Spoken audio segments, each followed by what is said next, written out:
Welcome to today's webinar, School Choice, Neighborhood Improvement, and Economic Development. Thank you for joining us. I'm Rhonda Dillingham, Executive Director of the North Carolina Association for Public Charter Schools, the leading voice for North Carolina's charter schools with over 145 member schools. Currently in North Carolina, we have 200 public charter schools serving around 200,000 students. The academic benefits to students and their families are undisputed, but there is a lot more to consider when it comes to the impact charter schools and school choice have on the communities and the neighborhoods where they are established. We are so fortunate to have Dr. Bartley Danielsen of NC State University to break down the numbers for us today. Dr. Danielsen teaches graduate and undergraduate corporate finance courses, and he is a co-author of Foundations of Financial Management, an international best-selling textbook now in its 14th edition. His research appears in the Review of Financial Studies, Real Estate Economics, the Journal of Financial and Quantitative Analysis, and numerous other high-quality academic finance and real estate journals. Thank you for joining us today, Dr. Danielsen. Well, thank you very much. Let me I appreciate the opportunity to talk with you. You guys do a great job, and I know it's because you're working hard behind the scenes, doing things that aren't always obvious to everyone else. But it's nice to be able to talk to an organization like yours. Let me share my screen here. Okay. Thank you.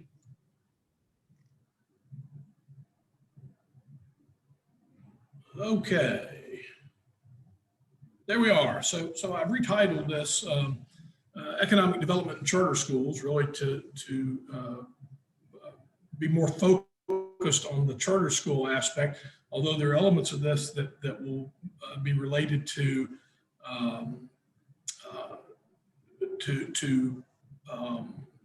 choice just more generally.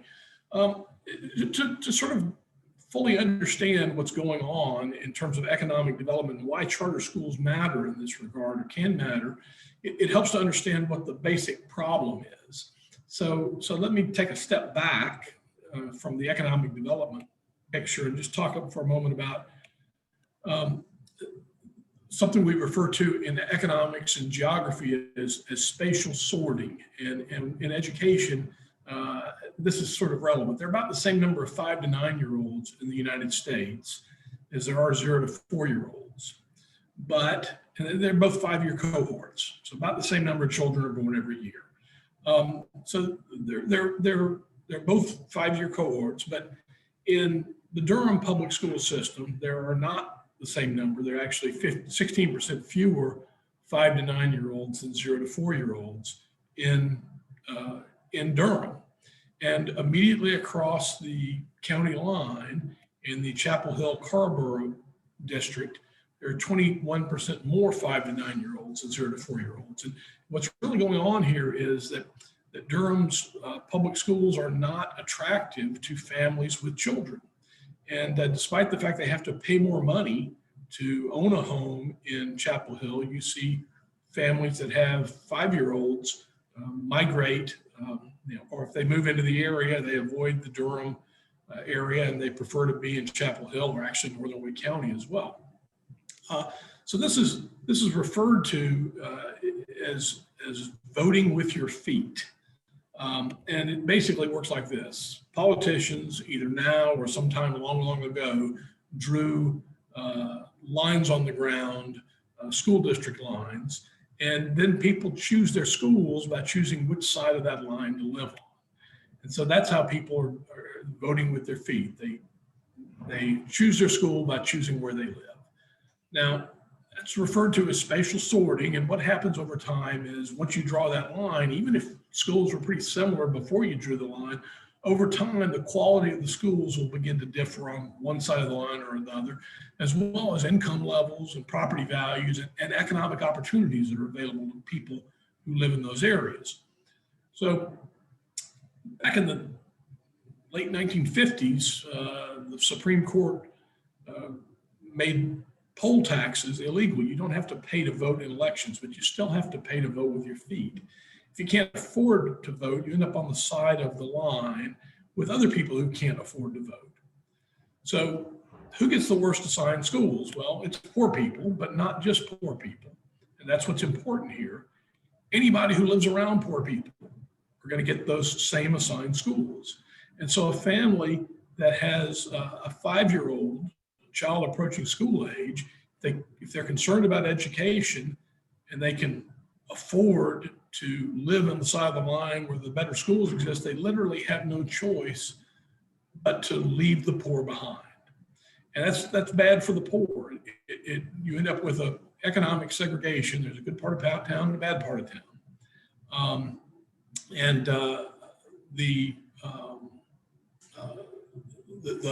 It's not just that there's high poverty in some areas. It leads to other problems for the poor in these high poverty areas. An important one is something we refer to as spatial mismatch in the jobs market, which basically is this: poor people want to work, they want jobs, but the jobs aren't created in the space they occupy.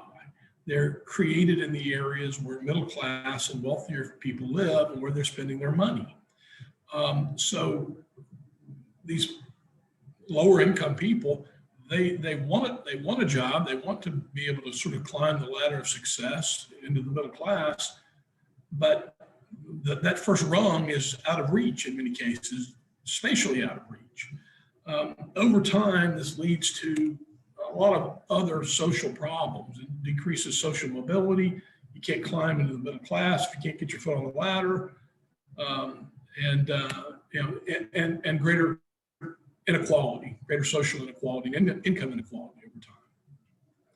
Now, the spatial sorting isn't just across district lines. It actually exists within districts. In my district, the Wake County Public School System, the district really prides itself on good quality schools, but there's a lot of unevenness. So, in Scotts Ridge Elementary, this organization, greatschools.org, rates this public school as a 9 out of 10, which is actually quite high because they use a bell curve. And so it's not just 1 out of 10, it's actually better than that.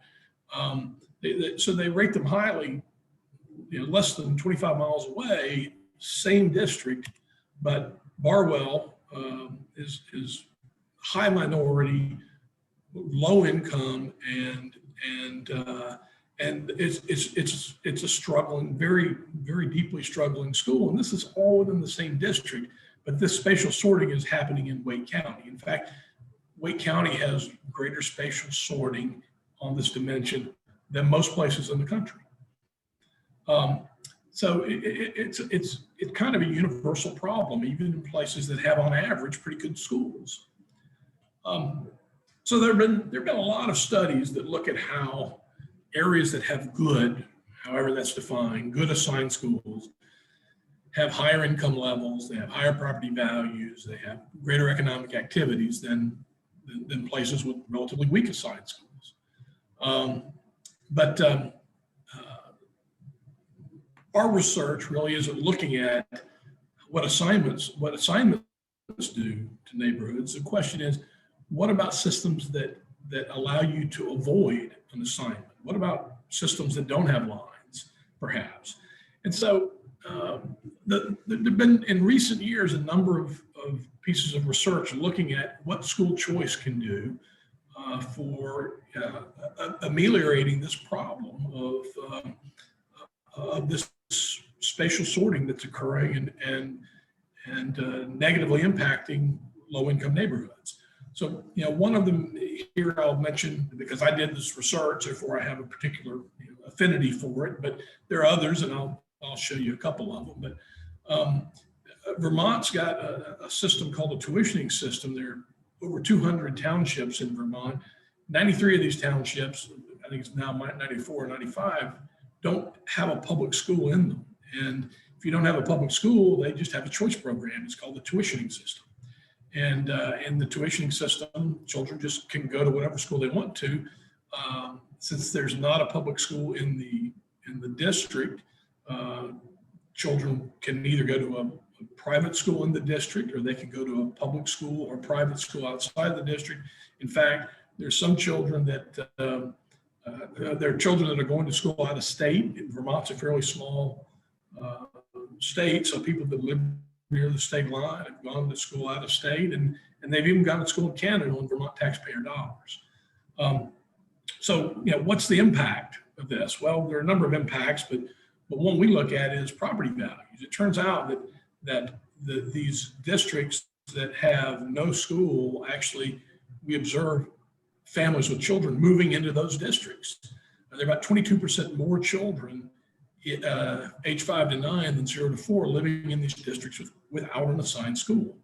So the way we sort of look at this is we said we identify districts that have schools, and we look at test scores, and some schools are better than others. And what's known by many researchers is that the places that have better assigned schools, say home A, are going to have higher property values than the house B that's in a school that's not quite as good.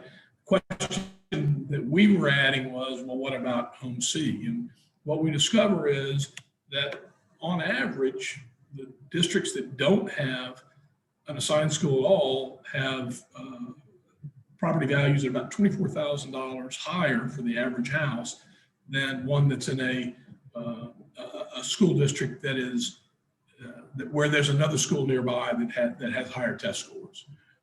So people are willing to pay to be in a place without an assigned school. That's published in the Journal of Housing Research. And shortly after that was published, I got an email from someone up in Vermont that said, hey, here's an example of what you're talking about. This East Haven school district had an assigned school, but the population of this relatively rural, it is a rural area, the population of this area had declined over time. And the school had gotten so small that they decided, hey, it doesn't make sense for us to operate a school here. Let's switch to the tuitioning system.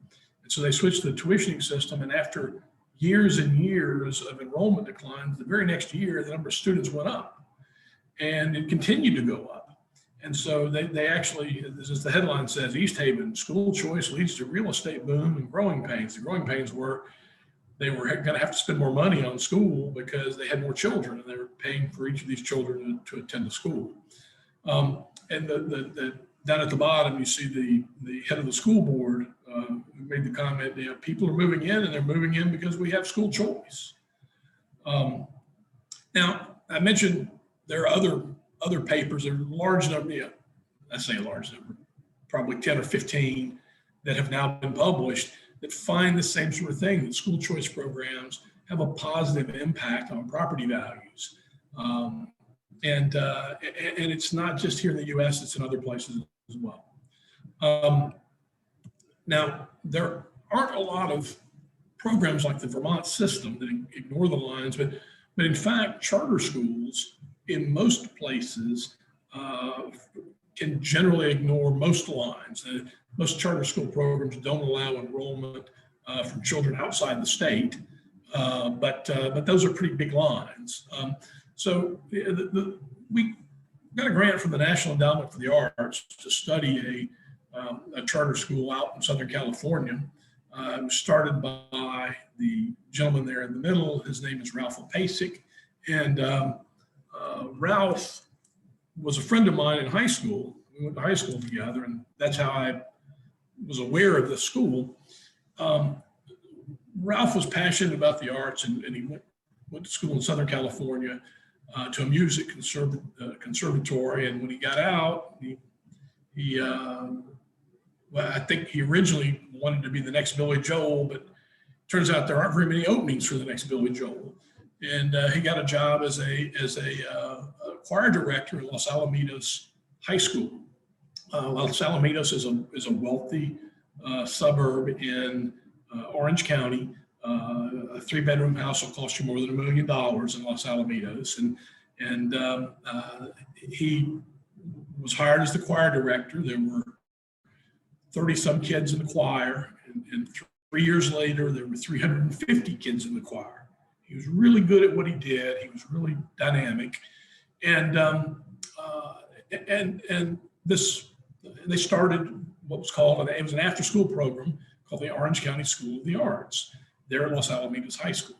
And it didn't just serve Los Alamitos. Children could attend the school from poorer districts that surrounded Los Alamitos. And so it was it was a successful program, and they wanted to expand. At that point, something very interesting happened. The administrator, the city council actually said, we don't want you to expand. We're not even sure we want you here. Exactly why is subject to some debate, but a lot of people point to the fact that there were children coming in that weren't from this rich area that were coming into the school, and so the city council said, we're thinking we want to expand some athletic fields in the area. You'd like to have an arts program, and basically they were going to shut down the Orange County School of the Arts at Los Alamitos High School. But a mayor in nearby Santa Ana, and Santa Ana is 90% minority, mostly Hispanic, relatively poor, actually the worst assigned public school system in Orange County. He looked at this situation that Los Alamitos, they said, yeah, you're going to create traffic problems in the school. Mayor and Santa Ana called Ralph up, said, we wish we had some traffic here. You can roll a bowling ball down Main Street. The buildings are, not occupied. We're having trouble keeping business here. We've got some gang problems, but if you're willing to come here, we'll help to get you into some space in one of these empty buildings downtown. And so that's how the Orange County School of the Arts, and by the way we're going to do this is we're going to use this new tool that's been created called the charter school. And so that's how the Orange County School of the Arts was reconstituted as a charter school in Santa Ana, California. And they moved into an abandoned bank building right on Main Street. And it was a good thing for the school that it did. It was also good for Santa Ana, but initially, one of the nice things about it was that as the school began to grow, there were a lot of other empty buildings around, and the Orange County School of the Arts was able to acquire a number of other, they're in 3 bank buildings now, as well as an old church that's there. They were able to acquire a lot of other pieces of property to expand. And the mayor here in Santa Ana was really pretty visionary. He said, this is a good thing. He actually went out and got 2 more charter schools established downtown. There are, nearby, and there are now 3,500 children that go to school within 2 blocks of Main Street in downtown Santa Ana. Now, that's a fun story, but as a real estate researcher, what was of more interest to me is that block right there that looks to be cleared. It is cleared. And the reason is because a developer who assisted in getting the school into one of these empty buildings to begin with, developer acquired that piece of property in order to build that building, which would, there's some zonings that have to get approved, but would have 14 floors of residential apartments and 23 floors of office and commercial space. This area has actually become attractive for both residential and commercial development. The mayor noted, the crime rate dropped down here in this area, and it turns out that perhaps, this is a image of let's see if I can get it to go. This is an image right there by the school, and you can see it's not blighted anymore. There's a lot of activity going on there. And that's a Friday afternoon. I happened to be there and just pulled out a camera and got a picture. A lot of activity on the street. Turns out that as far as the crime's concerned, there have been a number of studies now on the effect of school choice, including charter schools, and the impact that they have on crime. And basically, The ones that have been done where there was a lottery of some sort, where there are too many children applying, not enough spaces, what these studies have done is they've looked at the crime rates of the people who got in when they applied versus the ones who got rejected because they just lost the lottery. And the children who get in, end up committing fewer crimes over time. It's concentrated mostly among males, and in fact, one of the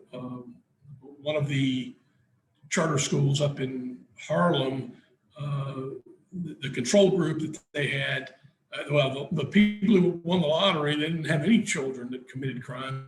There were 4.4% of the children who applied but didn't get in ended up with criminal records later on. That was among the male students. That's where the reduction seemed to be most prominent. And it's not as though there are any benefits to females as well. The same study found that the teen pregnancy rate of the lottery winners was significantly lower than the teen pregnancy rate of the ones who lost, who were rejected in the lottery. So there just seemed to be a lot of positives. But going back to the crime, it's still rather shocking to me that this relatively low income, heavily minority area that had a gang problem. Forbes magazine a couple years ago rated it the 4th safest city in the country. Something really dramatic changed there. And the mayor points to those schools that came in and made the difference.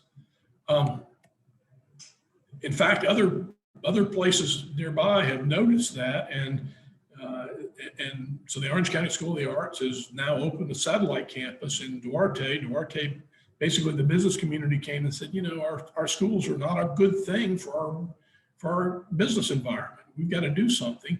And they approached the Orange County School of the Arts and said, hey, can you bring the magic here?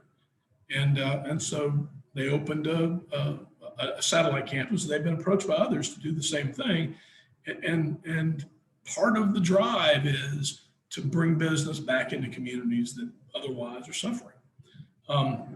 The study that we did for the National Endowment for the Arts was based on a study that we'd done that was published in Real Estate Economics, looking at a charter school in Wake Forest, North Carolina. It's called It Makes a Village, Residential Relocation After Charter School Admission. And essentially what we did there was we wanted to see what sort of impact a charter school might have on the surrounding area in a way that we could statistically validate. And so we looked at how families moved after they got a child into, this was Franklin Academy in Wake County, in Wake Forest, North Carolina, how they moved after they got a child in. And by the way, we find something similar to this out in Santa Ana. What you're going to see on this next slide, there's a black dot that's the school's location, and the other dots that you'll see moving are families, represent families that moved after they had a child enrolled in the charter school. So you can see here all these dots on average, moving closer to the school. The school's literally attractive, not just in the sense that families want to go to the school, or they actually want to be there. So it's going to bounce back to where the family started and then where they ended up. So you can see there's a powerful attraction taking place there. Only a little over half of the students that we observed there actually move closer. It's just that the ones that move farther away don't go very far. They go 1/8 of a mile. They're trying to hang in there tight. And the families that move closer, they move a long way. They get up there, much closer to the school. In Atlanta, you've got a situation where you do have some zones. So in general, the charter schools operate mostly without lines, but in Atlanta, they've got charter schools that have lines, and they've got priority zones. So the children that attend the charter school from priority zone 1, the applicants are given seats before the priority 2 zone people, and then people are outside that don't have any priority at all. They just get what's left. And And what you observe is kind of what you would expect when you look at property values after a new charter school opens up. Got it here on another slide, but I just will say it here. The children that are in priority zone 1, or the houses in priority zone 1, about 6 to 8%. The property values go up by about 6 to 8% relative to the priority zone 2 houses. The difference is bigger if the assigned school is worse. So the worse the assigned school is, the more important the charter school becomes in terms of improving the neighborhood and attracting people to the area. Developers are in fact, one of the best known ones in Atlanta was built by a real estate developer, but developers are beginning to get the idea here. And so here's an example from Panama City. The area that's circled there is an airport. The old Panama City airport was closed. They built a new airport outside of town, and that airport was sold to a Fortune 500 company that, among other things, developed real estate. And so when it was acquired, the goal was to build mixed-use development there, including residential, commercial, industrial, residential. The problem was the Panama City schools aren't very good. And so how do you deal with that? Well, it turns out that Florida passed a law that allows real estate developers to reserve half the seats in a charter school for families living in the development. And so the first thing this developer did was they actually took the old airport terminal that's circled down there at the bottom, took that airport terminal and invested some money to create a school, and they partnered with the Florida State University of Panama City to create a charter school there in Panama City called University Academy.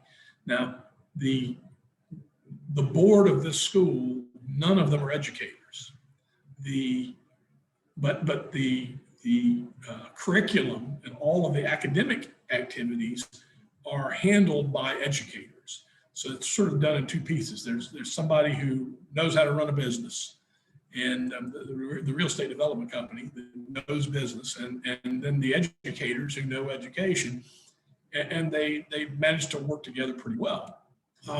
University Academy, this great schools.org, ranks it a 10 out of 10. It's clearly the best school in the area. Originally, when it opened, there was nobody in the neighborhood. So the only children that are attending the school were children from outside the neighborhood, because the neighborhood was just an empty airport. But they had a great interest in making sure it was as good a school as possible.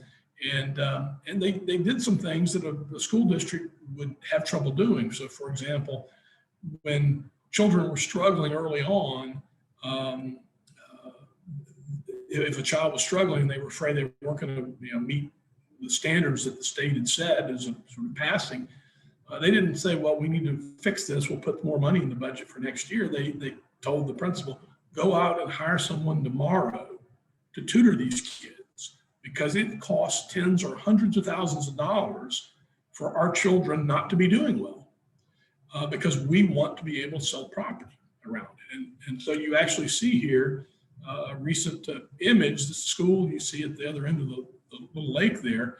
The school was the only thing there at one point, but once the school was up and going, they dropped model homes right down the streets leading into it, and there are about 600 students attending the school now. There are 1,000 children on the waiting list. But if you move to that neighborhood, you skip the queue, you're in, and that's incredibly valuable to people. And so this charter school is the catalyst. That's the very first amenity that's mentioned in the marketing material. It's the catalyst for that neighborhood, which is now 20% of the students in that school are low income because they're from the surrounding area. But this is an example that people are catching up to the idea that that schools can be used as a lever for economic development. Now, anytime you talk about economic development, improving neighborhoods, you'll have some people who say, well, what about gentrification? Gentrification's bad. You don't want to be forcing out families that have low income and bringing in middle class, wealthier families. Well, a couple of things to say about that. One is we need to recognize that gentrification should be dealt with through housing policy and not through education policy. Nobody in the housing policy world has ever suggested that we should keep rents low by giving low rent areas bad schools. That will certainly keep the rent down, but it's not an acceptable housing policy.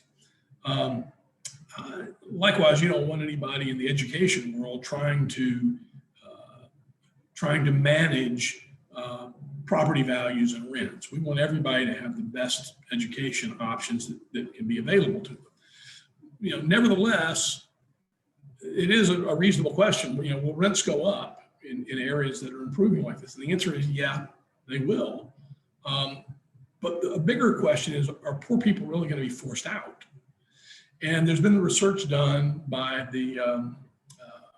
published by the Philadelphia Fed, looking at gentrification. The way they define gentrification, because it's a word that doesn't have a good definition or widely accepted definition. Basically, they said a low-income community is gentrifying if the number of college-educated people moving into the area or in the area is increasing over time. So it's just a place that college-educated people, it's just a low-income area where college-educated people are moving. They call that a gentrifying neighborhood. Okay, what they found was there's a rent, the average rents that people are paying before, and this is not the exact numbers taken from that study. It's just an example. The average rent is whatever it was for the original people living there. As it begins to gentrify, you see new properties being built on frequently vacant land, on vacant industrial space or commercial space that isn't very lucrative. The housing stock that's there is frequently the last thing that sort of falls apart. People will live there because the rents are low. The people who move in, they actually are paying higher rent, and as a result, the average rent goes up. But here's the key: the rent for the original housing stock doesn't really go up very much. And the reason is the people who are moving into the area, they don't really want to live in the homes of that have been there a long time. They want homes that have greater amenities. So you don't actually see rents going up. They're not forced out in that regard. Moreover, incomes for the people who lived there originally do go up.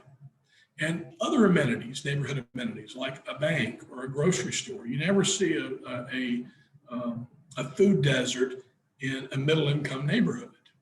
Food deserts exist in poor areas. So when a grocery store opens, it'll employ 100 people in some cases. And these are jobs that go to people that are nearby, not to the college educated people who are moving in.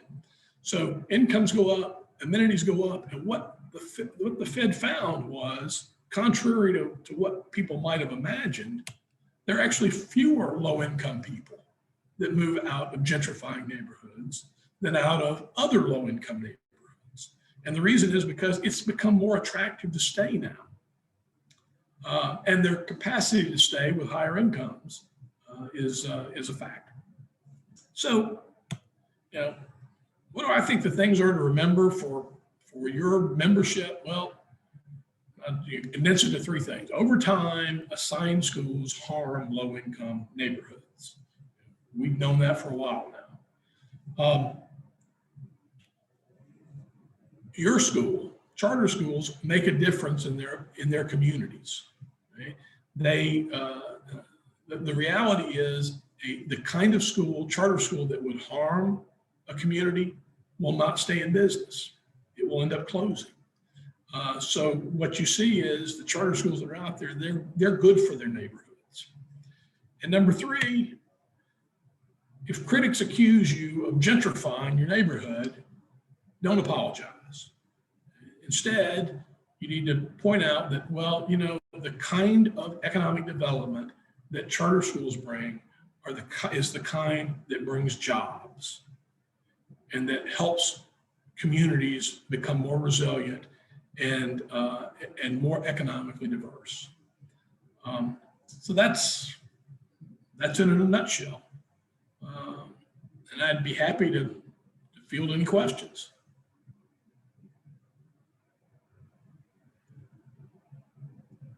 This is so fascinating to me. I'm sure it is to a lot of people too. So I'm unmuting everybody and allowing them to talk if they want to. And you can type questions in the chat too if you're interested in asking a question. What that city in California where Orange County School of the Arts located in Santa Ana, what did you say how it was ranked prior to becoming the #4 safest city in the country? You know, I've never seen a ranking. Huh? Yeah, I've never seen a ranking prior to that. And frankly, the only reason I went and looked for a ranking was I didn't believe the mayor. When the mayor said, you know, crime had gone down, that's not an area that I really study. And I happened to mention that to somebody who said, well, that would be a big deal. And I said, well, you know, he's a politician. I don't know if it's even true exactly. But at that point, I looked, and it turned out that you know, the data did support that crime had gone down very dramatically.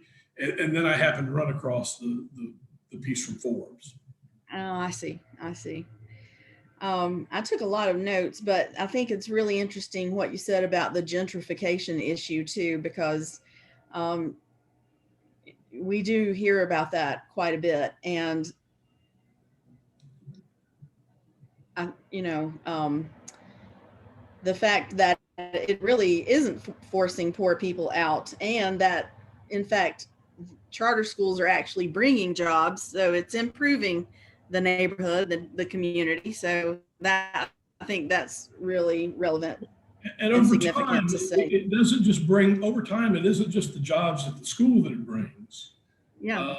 The area becomes, so, you know, looking out in Santa Ana, one of the concerns early on was would people send, its students are 70% female. And so a concern was, will people send their 14-year-old daughters to downtown Santa Ana? And when we looked at data, one of the things we discovered was that, you know, families did move closer. Families that had male children actually moved closer than the ones who had female children. They would get closer, but they didn't really want to be near downtown Santa Ana, it appeared.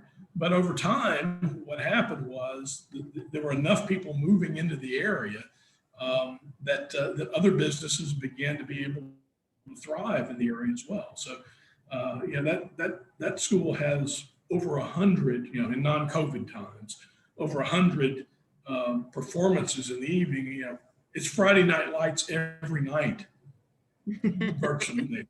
You know, there's some ensemble or a play or, you know, dance. People come in, they watch their kids, and they go to dinner. You know, they go out to dinner. I went to some restaurants around the, you know, within a couple of blocks of the school, and they say, oh yeah, Santa Ana's really improved. You know, and of course the restaurateurs, their view is the area's really improved. We have really done a lot in terms of new cuisines that has caused the city to improve. You know, everybody's claiming a piece of it, but the mayor will point to that charter schools. That was the catalyst. Those charter schools were the catalyst that brought people downtown again. Rhonda's still trying to sign on, but there is a question in the chat from Andrew Harris. Do we have any guides or resources that would help members calculate the economic impact of their charter on their area? We don't. You know, I think that would be a wonderful resource to have. And as you might imagine, it's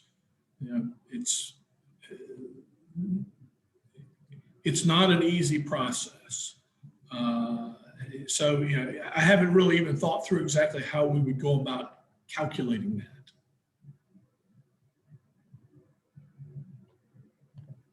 Dr. Danielsen, Benny Bradley from Guilford Prep in Greensboro, North Carolina. Yes. And this is absolutely fascinating to see and to really take a step back. We are building our school currently, and the buildings that we're vacating were quickly snatched up by Cone. They're putting a pediatric clinic and they're putting something else in, and it's like a stone's throw away from the school. But it was, and a lot of people were asking, like, well, why in the world did Cone come all the way out here and put these two locations here? And looking at this, I'm like, wait a second, this is making a whole lot of sense now. So it's fascinating to get this information and then kind of see some things starting to take place. But my question would be, so what do we do when you start noticing this trend? What do we need to do as charter schools to, I guess on our part to continue to make it an attractive pull for businesses and people wanting to live in the community? Well, that's a really good question, and I don't have. One thing I would say is certainly be friendly with the local business community. They need to understand. As I mentioned, the restaurants in downtown Santa Ana, they didn't necessarily all understand that the school was the thing that had kind of jump-started the environment there. But being friendly with those folks is helpful. Now, I don't know. I look at the situation in Atlanta with those zone 1 areas being improved more, or at least the property values going up, which is correlated. It's a sign of improvement. And the same thing there in Panama City. Giving. I think I'm not sure you can do it in North Carolina, but I don't know that. It's possible that you could give a priority to people that are near the school. That's going to make you more popular with people near the school, without a doubt. I know that we have some schools. I say we. In North Carolina, they're charter schools that get charters, and then sometimes they have trouble getting zoning. Or getting a authorization to actually put their school on the ground. I don't know if that would be ameliorated somewhat if the neighborhoods around knew, look, we want to give you first priority. We want to be a good neighbor. That's part of the goal here is to, we want to educate children. We also want to be a good neighbor. It turns out charter schools don't open very often in high priced areas. They tend to open in places where land's cheaper for obvious reasons. It costs a lot to put your facilities on the ground. So the nicest part of town rarely gets a new charter school. It tends to be areas that would benefit from having another school option in the